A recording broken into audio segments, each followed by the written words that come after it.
آقا کریم جب ہجرت مدینہ کے لیے رخت سفر باندھتے ہیں، راستے میں آتکا بنت خلف بن معبد نامی ایک خاتون کا گھر آیا۔ حضور وہاں رک کر کے ان کو کہا کہ اگر تمہارے پاس ہماری خدمت کے لیے کچھ ہے تو ہمیں پیش کرو۔ بھوک اور پیاس آقا کریم نے محسوس کی، حضور کے جو ساتھی بھی تھے۔ تو اس خاتون نے، جس کا نام معبد تھا، اس نے کہا کہ لو کان عندنا شیء ما آوزکم الکرا، ہم دیہاتی لوگ ہیں اور عرب ہیں، ہمارے ہاں مہمان آ جائے تو کوئی کسر نہیں چھوڑتے، لیکن آج اتفاق ایسا ہے کہ ہمارے گھر کچھ ہے نہیں جو آپ کی خدمت کے لیے پیش کریں۔ عرب لوگ مہمان دیکھ کر کے خوش ہوتے ہیں، پھر مہمان بھی اتنے سونے آ جائیں، لیکن بدقسمتی یہ ہے کہ اس وقت ہمارے پاس کچھ ہے نہیں جو آپ کو پیش کر سکے۔ ایک جانب ایک بکری بندھی ہوئی تھی، لاغر اور کمزور سی۔ حضور فرمایا اگر تم کہو تو اس کا دودھ دھو لیں۔ اس نے کہا اس کی ہڈیوں میں گودا نہیں، کھیری میں دودھ کہاں ہوگا، اگر یہ چلنے کے قابل ہوتی تو ریوڑ کے ساتھ نہ جاتی۔ فرمایا اگر تم اجازت دو۔ اس نے کہا مجھے کیا اعتراض ہو سکتا ہے۔ تو حضرت سیدنا صدیق اکبر نے آگے بڑھ کے بکری کو کھولا اور حضور کے سامنے کھڑا کیا۔ آقا نے دست شفا، دست رحمت اور دست برکت اس بکری کی پشت پہ رکھا۔ جو ہی حضور کا ہاتھ آیا تو اس نے جھرجھری لی، ٹانگیں چوڑی کر دی، اس کی کھیری میں دودھ اتر آیا۔ حضور علیہ السلام نے فرمایا کہ کوئی برتن لا۔ اس نے گھر کا برتن پیش کیا۔ حضور نے دودھ دھوا تو جھاگ اٹھنے لگی، حتیٰ کہ گھر کے سارے برتن دودھ سے بھر گئے۔ معبد کے گھر کی تھالیاں بھی دودھ سے بھر گئی۔ حضور نے بھی پیا، حضور کے ساتھیوں نے بھی پیا۔ معبد اور گھر میں اس کا ایک بچہ تھا، اس کے پاس، اس نے بھی دودھ پیا۔ حضور علیہ السلام نے دعائے برکت دی اور چلے گئے۔ معبد کو حضور کا پتہ پوچھنا یاد نہ رہا، بس حضور کے حسن اور جمال میں کھو گئی، اور پوچھنا یاد نہ رہا کون ہو، کدھر سے آئے ہو، نام کیا ہے۔ شام کو جب معبد بکریوں کا ریوڑ لے کر کے واپس پلٹا، اس نے کچی کلی پہ نور برستے دیکھا، انوار اترتے دیکھے۔ معبد کا شوہر معبد کہتا ہے کہ کیا ماجرا ہے، آج ہمارے گھر میں یہ جو رونق ہے اور یہ جو تازگی ہے اور یہ انوار اتر رہے ہیں، کیا ماجرا ہے؟ تو معبد کو حضور کا نام تو پوچھنا یاد نہیں رہا، اس نے اپنے طور پہ حضور کا نام رکھ لیا۔ اس نے کہا آج ہمارے گھر میں مبارک آیا تھا، آج ہمارے گھر میں مبارک آیا تھا۔ معبد پوچھتا ہے کہ مبارک کیسا تھا جو سارے گھر کو روشن کر گیا، وہ کیسا تھا؟ تو معبد تاصف رسول اللہ صلی اللہ علیہ وسلم، معبد حضور کا حلیہ بیان کرتی، کہتی ہے فقالت رأیت رجلا ظاہر الوضاء، میں نے ایک ایسا شخص دیکھا ہے کہ جس کا رنگ نکھرا ہوا تھا، جس کا چہرہ چمک رہا تھا۔ اللہ اکبر۔ حدیث بہت طویل ہے۔ کسیم وسیم وفی عینیہ داج وفی اشفارہ وطف وفی صوتہ سہل احول اکحل ازج اکرن وفی عنقہ سطع وفی لحیتہ کساسہ۔ کہا کیا بتاؤں، رنگ سونا تھا، ابرو ملے ہوئے تھے، پلکیں لمبی تھی، آنکھیں سرمگی تھی، گردن سراہی جیسی تھی، ہاتھ خوبصورت تھے، خاموش ہوتے تو پھر بھی وقار ہوتا۔ لیکن میں معبد کا صرف ایک جملہ آپ کی نظر کرنا چاہ رہا ہوں۔ ہزارہا مصنفین، نثر نگار اور شعراء اور ادبا کے سارے ادب پارے اور ساری نثر نگاریاں اور ساری انصاف پردازیاں اس کے ان دو جملوں پہ قربان۔ معبد نے کیا کہا، میرے شوہر میں کیا بتاؤں کہ وہ مبارک کیسا تھا، میں کیا بتاؤں وہ مبارک کیسا تھا، بس اتنی بات سن لو۔ ابہ الناس وَأَجْمَلَهُ مِنْ بَعِيدٍ وَأَحْسَنَهُ مِنْ قَرِيبٍ، وہ اتنا سونا تھا جب کوئی اس کو دور سے دیکھتا تو سونا نظر آتا، قریب آ کے دیکھتا تو اور سونا نظر آتا۔ یہ دو جملے اس کے دیکھیے، دور سے کوئی دیکھے تو پھر بھی سونا، قریب آئے تو پھر بھی۔ کچھ لوگ دور سے بھلے لگتے ہیں، قریب آئے تو نقوش میں وہ کشش نہیں ہوتی ہے۔ کچھ لوگ قریب سے سونے، دور سے دھندلے ہو جاتے ہیں، لیکن کہا وہ اتنا سونا تھا، دور تھا پھر بھی سونا لگتا تھا، قریب آیا تو پھر بھی۔ اچھا، یہاں اس نے حضور کی سیرت بھی بیان کی ہے۔ کچھ لوگ دور سے اچھے لگتے ہیں، قریب آ کے اچھے، دور سے اچھے لیکن رشتہ داری کر کے دیکھو تو اچھے نہیں ہیں، کاروبار کر کے دیکھو تو اچھے نہیں ہیں، دوستی لگا کے دیکھو تو اچھے نہیں ہیں، سفر کر کے دیکھو تو اچھے نہیں ہیں۔ وہ کیا، کسی نے کہا اس کے لہجے میں یوں تو برف تھی لیکن جو چھو کے دیکھا تو ہاتھ جل گئے۔ کچھ لوگ دور سے سہانے سہانے، قریب آئیں تو کان پھٹیں ڈھول کی طرح، لیکن اس نے حضور کی صورت بھی بیان کی اور ان جملوں میں حضور کی سیرت بھی بیان کی. کہا وہ اتنا سونا تھا، دور تھا تو پھر بھی سونا لگتا تھا، قریب آ گیا تو پھر بھی سونا لگتا تھا. دور تھا تو نظریں جھکی ہوئی تھی، قریب آیا تو حیا کے پہرے تھے. عجیب حسن تھا، عجیب رنگ تھا، دور سے بھی سونا لگتا تھا، قریب سے بھی سونا لگتا تھا. تو میں کہتا ہوں کہ حضور دور سے بھی سونے اور قریب سے بھی. جنہوں نے قریب سے دیکھا نا انہوں نے کہا کل قمر لیلۃ البدر لم ارا قبلہ ولا بعدہ مثلہ. کیا پوچھتے ہو، 14ویں رات کا چمکتا ہوا چاند تھے حضور. حضور جیسا نہ پہلے دیکھا نہ بعد میں دیکھا. یہ کس نے کہا؟ حضرت ابو ہریرہ نے. جس نے پاس کھڑے ہو کر کے دیکھا، جس نے قریب سے دیکھا اس نے کہا کل قمر لیلۃ البدر. اور جس نے 13 صدیوں کے فاصلے پہ کھڑے ہو کے دیکھا اس نے کہا مکھ چند بدر شاہ شانی، متھے چمک دی لاٹ، کالی زلف تے اکھ مستانی ہے، مخمور اکھی ہند مد بھری. جس نے قریب کھڑے ہو کے دیکھا اس نے کہا کہ چاند چڑھا ہوا تھا اور حضور لال دھاری دار یمنی چادر اوڑھ کے آرام کر رہے تھے. حضرت جابر بن سمرہ کہتے ہیں کبھی اسے دیکھوں کبھی انہیں دیکھوں، فائزہ ہوا اندی احسن من القمر.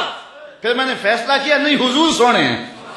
جس نے قریب سے دیکھا اس نے کہا کہ چاند سے حضور سونے ہیں، اور جو 13 صدیوں کے فاصلے پہ کھڑے ہو کے بریلی سے دیکھتا رہا اس نے کہا خورشید تھا کس زور پر، کیا بھر کے چمکا تھا قمر، بے پردہ جب وہ رخ ہوا یہ بھی نہیں وہ بھی نہیں. جس نے قریب سے دیکھا اس نے کہا کان رسول اللہ صلی اللہ علیہ وسلم افلج الثنیتین اذا تکلم رویا کالنور یخرج من بین ثنایاہ، کہ حضور کے سامنے والے دانتوں میں ہلکا سا سوراخ تھا اور حضور جب بولتے تھے نور کی کرنیں چھن چھن کے نکلتی تھی.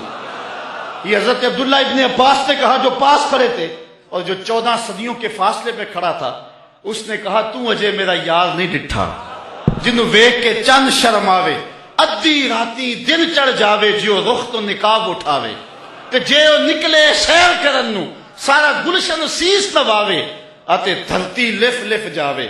جے ہاتھ پھلاں وچ رکھدا ہاتھ پھلاں تو ود جاوے، نین نشیلے مست رسیلے وچ سونا کجل سہاوے، اکھ اگڑے تے انج پیا جاپے جویں میں خانہ کھل جاوے، تے جے او کھولے پیچ زلف دے اتے راہی راہ پل جاوے، توبہ توبہ حسن سجن دا چال نہ چلی جاوے، بجلی ڈردی لشک نہ مارے متاں بے ادبی ہو جاوے. علم خدا نے اینا دتا عقلاں وچ نہ آوے، عقل خدا نے اینی دتی علماں وچ نہ آئے. کی اعجاز نظر وچ او دی جو آوے وک جاوے، خلق او دے نے مول ہی دنیا کوئی ورلا ہی جان بچاوے. آزم ایڈا سونا ماہی سنو کدھرے نظر نہ آوے.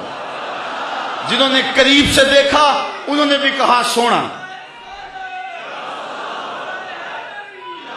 جنہوں نے قریب سے دیکھا انہوں نے بھی کہا سونا، اور جنہوں نے دور سے دیکھا انہوں نے بھی کہا سونا. جنہوں نے قریب سے دیکھا اس کا نام محمد بن مسلمہ تھا.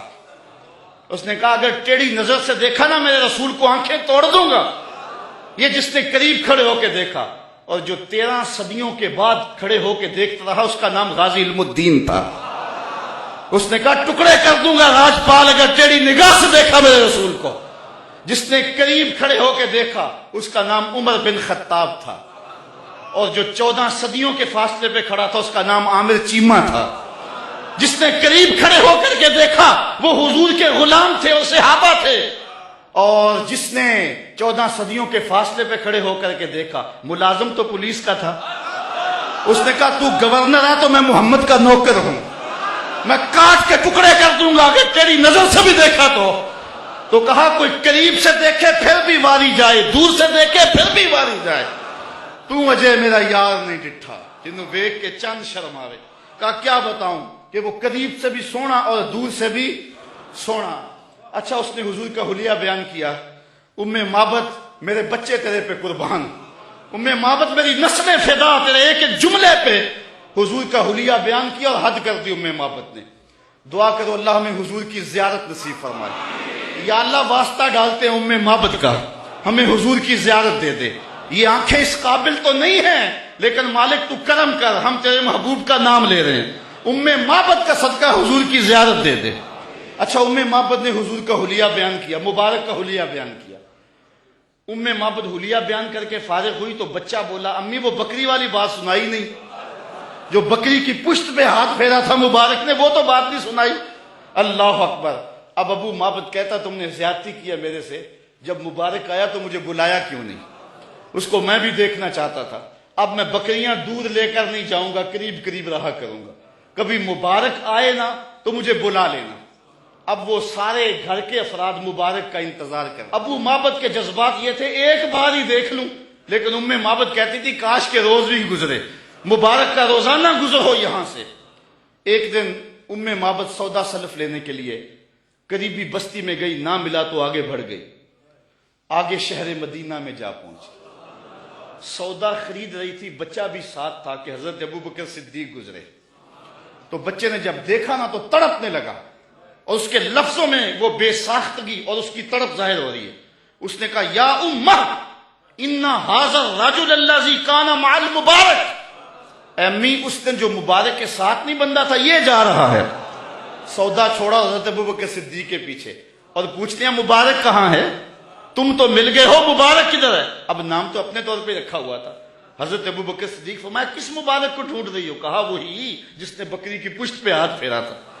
کہا آؤ تمہیں مبارک کے ڈیرے پہ لے چلو۔ حضور صحن مسجد نبوی میں بیٹھے ہوئے تھے۔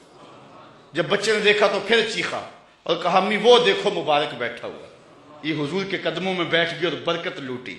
حضور نے اسلام دیا، انہوں نے قبول کیا، واپس پلٹے، گھر آئے۔ شام کو ابو معبد کے واپس آنے کا جب وقت ہوا نا تو ماں کہتی تھی بیٹے تو خاموش رہنا، میں بتاؤں گی تمہارے باپ کو۔